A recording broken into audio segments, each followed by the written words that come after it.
Superman the Animated Series doesn't always get the respect it deserves.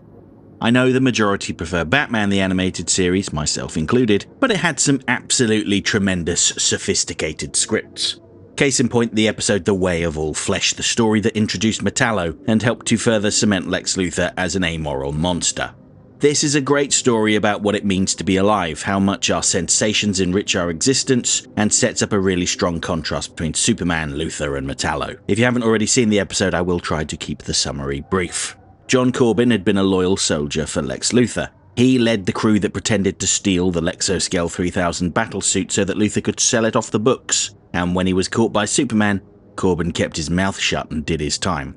Luthor wanted to reward this behaviour, so he ensured that Corben had all the luxuries he could get: a comfy cell all to himself, entertainment, and extravagant meals. He also dosed him with a deadly virus to help coax him into being a test subject.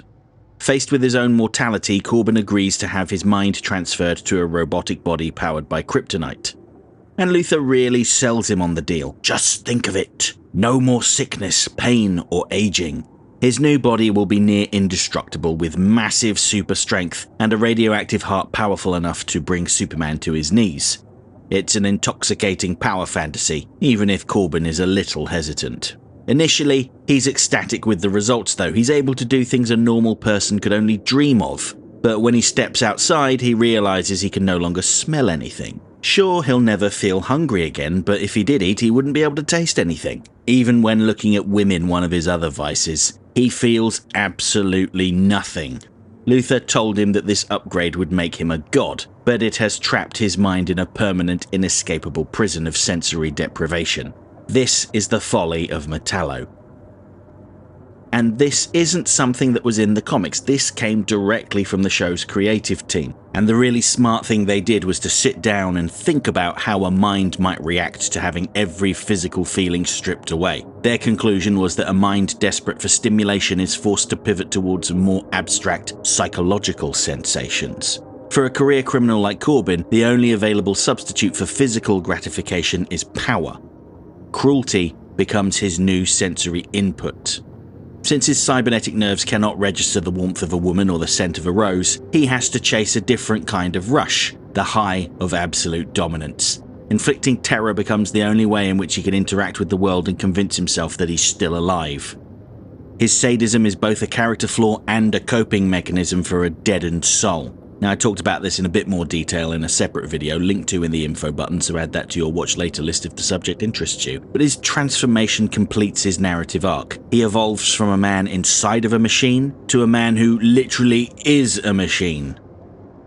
This perfectly illustrated how conventional weaponry became obsolete the moment Superman arrived, forcing Luthor to resort to extreme, unnatural body modifications to level the playing field. And it also shows that Luthor absolutely could have changed the world himself. Imagine how a similar process could be used to save people with incurable terminal illnesses, for one. But he only chooses to pursue this path as a weapon to defeat Superman. And it's pretty clear that while Luthor downplays the flaws in the process, if becoming Metallo was all it was cracked up to be, he would have signed up to do it to himself. Instead, he forces it on a loyal soldier, someone he thinks he can manipulate. You may argue that Luthor is too arrogant and attached to his physical form to ever subject himself to such an experiment. But I'm reminded of Luthor's plan to transfer his mind to an Amazo in Justice League Unlimited. He clearly isn't attached to his physical body, especially if it means increasing his power. Now, this episode was writer Stan Berkowitz's first episode. In fact, he told me that this was the script that got him the job on the writing staff. And it does carry some of his themes around deception, love, and arrogance. Across his superhero writing, including the new Batman Adventures episode Chemistry, the Batman's Riddler's Revenge, and Batman Beyond's April Moon, Berkowitz frequently explores capable or brilliant men who are utterly blindsided by reality.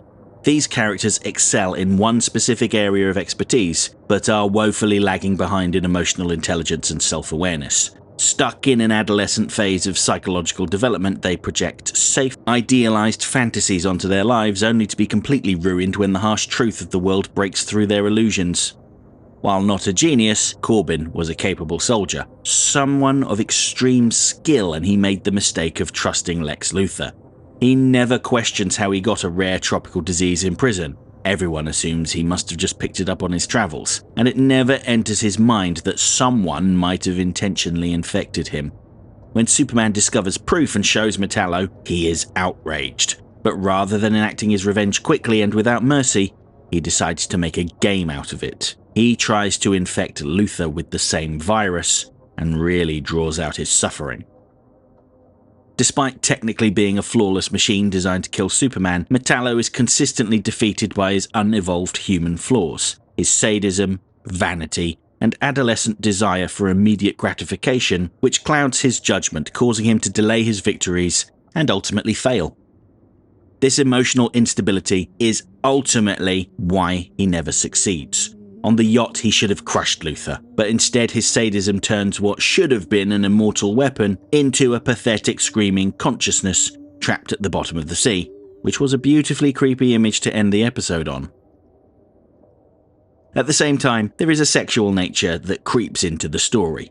Corben wasn't happy about the fact that he couldn't smell or taste anything, but he has a complete meltdown when he realizes that he'll never be able to have sex again.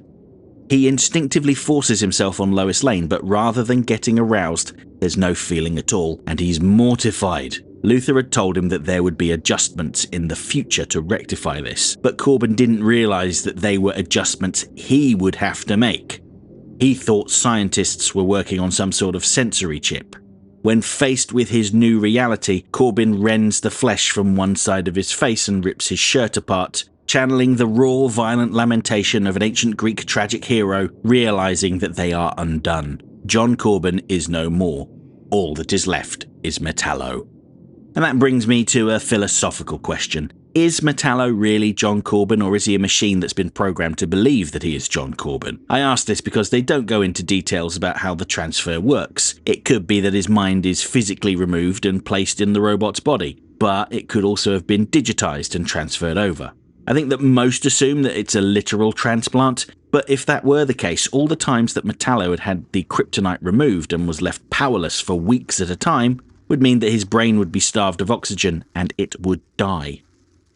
I lean towards the idea that it's a digitization, and then that opens up a whole other can of worms as to whether he really is Corben or not. And I'd be interested in getting a temperature check from you viewers on this matter, so let me know your take.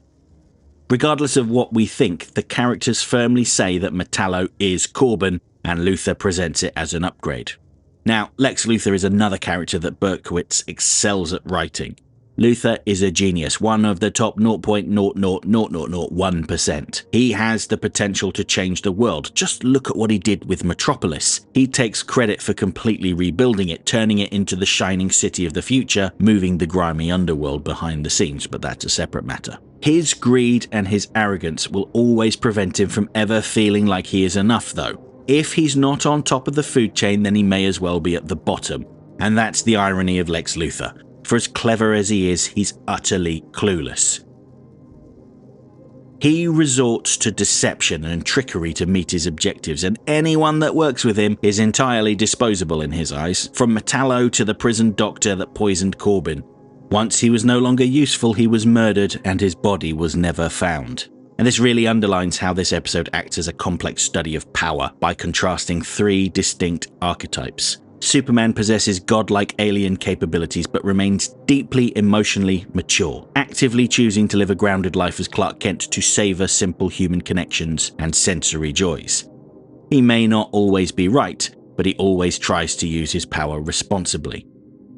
Conversely, Metallo trades his flesh for power, only to lose the capability to feel anything, and what he does with his newfound abilities is monstrous. Who knows how many people were harmed in his attempt to get Superman's attention? And just think of how casually he flung that poor woman into the sea. Finally, Luthor weaponizes his intellect from a high tower, always looking down his nose at people. They're all beneath him, especially the man in blue who soars above him. Both Luthor and Metallo are trapped in a state of psychological arrest, fueled by their own arrogance.